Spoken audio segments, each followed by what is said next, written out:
This is called the show. If you didn't know, this is called the show. Ladies. Happy Thursday, squad. How's everybody doing? Happy Training Thursday. No, you know what? That is actually Training Tuesday, I believe. So we need to come up with a Thursday type of thing.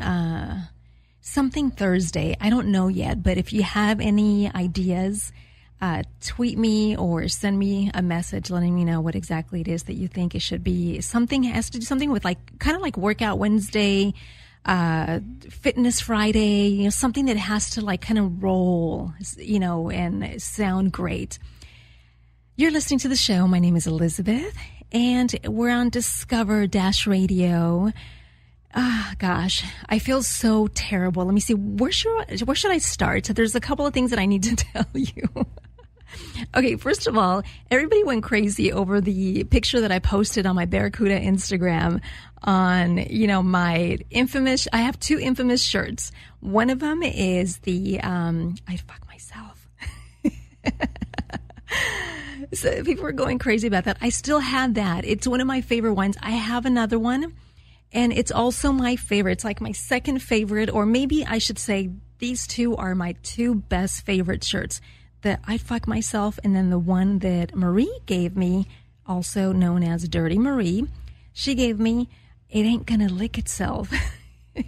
She had, and she's like, you know what? She's like, I think it better suits you, not me, because if you guys remember when we were way back in the fishbowl, that was like one of my main things that you had to, I'm huge on both giving and receiving, but I have to say I'm bigger on receiving. And the only reason why I'm going to say that, because I'm going to clarify it. I don't want you guys thinking that I'm being selfish. The reason why I'm saying I'm bigger on receiving, meaning it's become super important to me these days that now if you don't give, and conversation ends right here. And the only reason why I say that, because, I've always known that I've been huge on that, but it's one of those things where you won't know until you try it. So for one of my relationships, I decided that I was going to try and see if I was okay with not having it, because this particular person didn't believe in that at all. So I was like, you know what? Let me just kind of try it out, because I didn't know. I was younger. I was in my, how old was I? I think I must have been 20. Was I 25, 26, I think? Yeah. And I decided I wanted to give it a try. I thought, let me just give it a try. I won't know unless I try it. I tried it, and that relationship taught me that, going forward, I couldn't live without it. It was a must. It was a requirement, and it had to happen. And if the person was not into it, then bye-bye, adios. There was no more talking. There was nothing else that was going to happen. And that is why Marie was like, I have to give this to you, because that's huge. You're really huge on that. And it's and that's why I'm huge. I'm huge because it's important to me for both of the, both on the receiving and the giving end.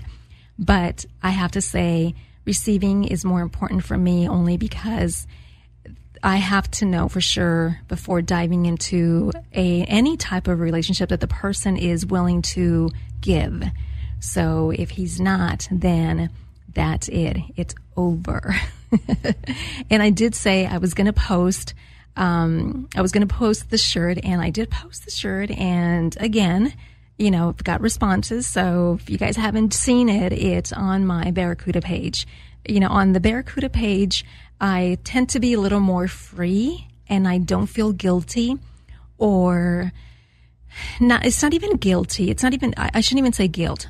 I don't have that, I don't have that oh my gosh, should I not be posting this because my kids are on my Instagram? So this is why I have that Barracuda, where if I want to post something where I feel like I need to be free, I could be free because my kids are not there, and I could just totally be myself. I don't have to always be a mother and be so appropriate and not express my,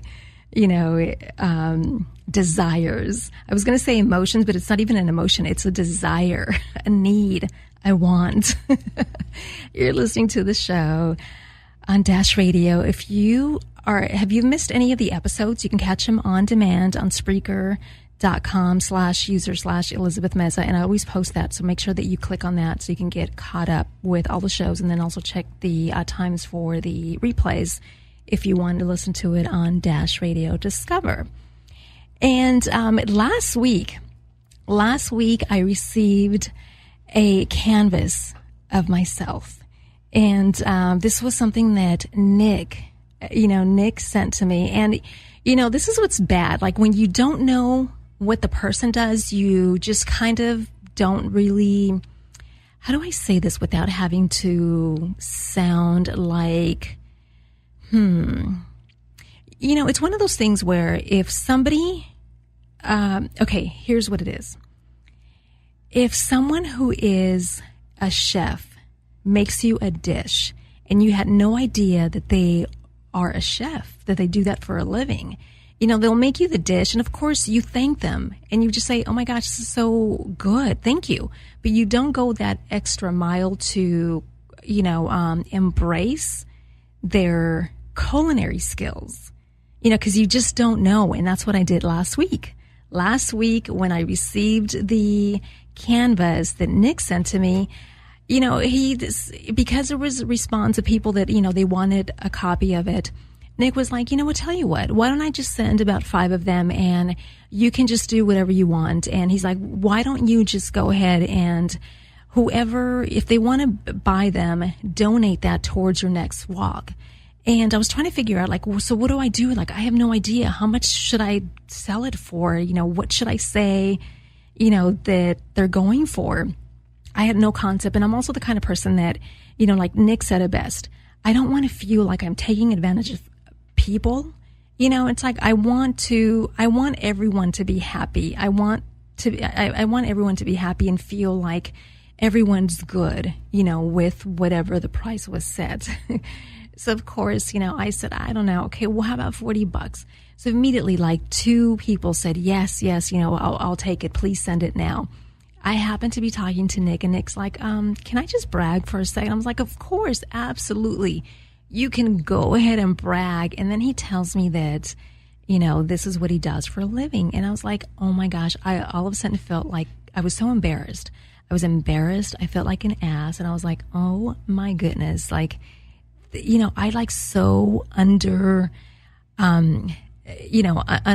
what's that? Oh my gosh, what is the word I'm trying to look for? It's like when you not undermine, but when you, it's like you, oh my gosh, what is the word I'm looking for? When you're not, when someone is doing something and you kind of, okay, my daughter said underestimated. So maybe, okay, I'll use that. Like when I underestimate someone's, you know what? That's a good one. Their worth. What their work is worth. And that's what I did. I downplayed it. It's when he was telling me and I was like, oh my God, I'm like, this is terrible. And I was like, nope, we got to go back. We have to go back and redo all this. And we need to let everybody know why, I took back and I went back to the 2 people, and you know what? I'm actually going to say your names. I went back to, who was one of them? One was Richard, and I don't know if he wants to pay when I said, okay, $100. I don't think he wanted to pay that because I have not heard anything from him since. So Richard, if you're listening, yes, I'm going to put you on blast. Richard, the magic man. So let me know if you still want it, because this is, like I said, this is all charity. It's not going to me. It's not going to a GoFundMe Elizabeth, account. It's going to go towards charity that I pick, and I need to pick something so then you guys can go ahead and send in the proceeds there. And as soon as I get notification that you've donated, then we could send the portrait out. But I have Nick. So I asked Nick, I told Nick, you have to call in. You got to call into the show next week, which is today. And you have to please let everyone know who you are, what you do, and where your work is displayed, because now I feel really stupid. And I want everybody to know, what, where the portrait came from and who it came from. So I have Nick on. Hi, Nick. Hi, Kuda. How are you? Good. How are you? Thank you so much for taking time away and calling. No worries. And first, let me tell you, I feel like a giant douche nozzle. So, because I don't want to make you feel bad on any level. So I apologize for that. No. It's totally fine. It's totally fine, because you know what? I'm so glad that you went back and you actually told me that this is what you do for a living. Because if you hadn't told me, I wouldn't have, I would have just undersold them for for something that it should be more. Oh, yeah, I don't concern myself with a lot of that, to be honest with you. Yeah. But first I'm going to tell you, I get embarrassed about talking about my art. So I know. You know what? You with me. You did say that. You said you're shy. You don't like to, you just don't like to talk about yourself, and you don't like to brag. But you know what? It's okay to brag right now, and I'm giving you the okay. So I'm going to go ahead and pass the mic on to you, and I want you to tell everybody, where your work is, what you've done, and where they can see it. Okay. Well, let's see what we got. I started out in art as a photojournalist, and I'm a combat photojournalist, retired from the Air Force. I spent 3 tours at war and doing all the documenting of war and stuff. And then that kind of got me started in art. And because I was around a bunch of artist people, my forte is actually photography and painting and drawing are something new for me. And so when I got out and retired, I went to school and actually got an art degree, which is where I learned to paint, where I learned to draw better than I did before. So I was really happy about that. During my process of learning how to draw and paint, which is a way for me to help work through some of the issues of actually being at war that long. So I use art therapy for that, which is where a lot of this comes from. I wasn't really, I had no really idea of what that was going to do until I got word that I have a photograph hanging up in the Pentagon. And then I got a photograph hanging up in the Joint Chiefs office. And then I got a photograph hanging up in the Command Chief's office. And I was like, really? That's weird for me. And then I started painting, and there's a couple of contests where the military has for their military artists. And if you're selected, which is a huge deal to be selected, your print or your painting or your photograph or whatever will hang in various offices in the Pentagon, typically within the Joint Chiefs office or the command chief or the secretary of that branch that you belong to. And for me, it's the secretary of the Air Force or the Joint or the command chief of the Air Force's office. And so I submitted a couple of paintings for that, and thankfully I got selected. And that's kind of started the process for me.